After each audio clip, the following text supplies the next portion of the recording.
It is not difficult to see what is happening with the Arizona Coyotes this offseason.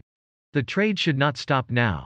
The real important decisions are going to be with other players on the roster that might be viewed as more core pieces for the future. That brings us to the 23-year-old Keller, who is still under contract for another 7 years at a salary cap hit of $7.15 million per season. In theory, he should be one of the players you build around. He is the right age, signed long-term, and is a pretty good player. But here is the important question. If you are not going to keep a player like Connor Garland, then what is the point of holding on to Keller at this point? His no-trade clause does not kick in until 2024, so there is no restriction on where he could go, and he is probably one of the few players still on the roster that could really bring back a somewhat significant return. There are some potential problems with that plan. The first is what would be a losing PR battle.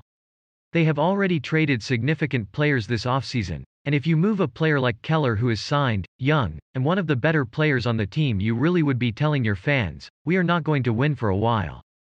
That is always a tough sell, especially for a fan base that has already seen more than its fair share of losing over the past decade. The second is that you still have to pay. There are workarounds to that, though. The Coyotes still have that blank slate of salary cap space and could continue to take on other teams' bad contracts for draft picks. Keep accumulating draft picks and it gives you options. For one, the best way to find talent in the draft is to give yourself more lottery tickets. They can also be used as trade chips to acquire players you actually want. The reality of the NHL is that the salary cap is not going to increase much in the next couple of years. A lot of teams have salary cap crunches. Those teams will probably have to move somebody they do not want to move for less than they want to move them for. A team with a boatload of draft picks and salary cap space to burn could really take advantage of that. The rebuild is here.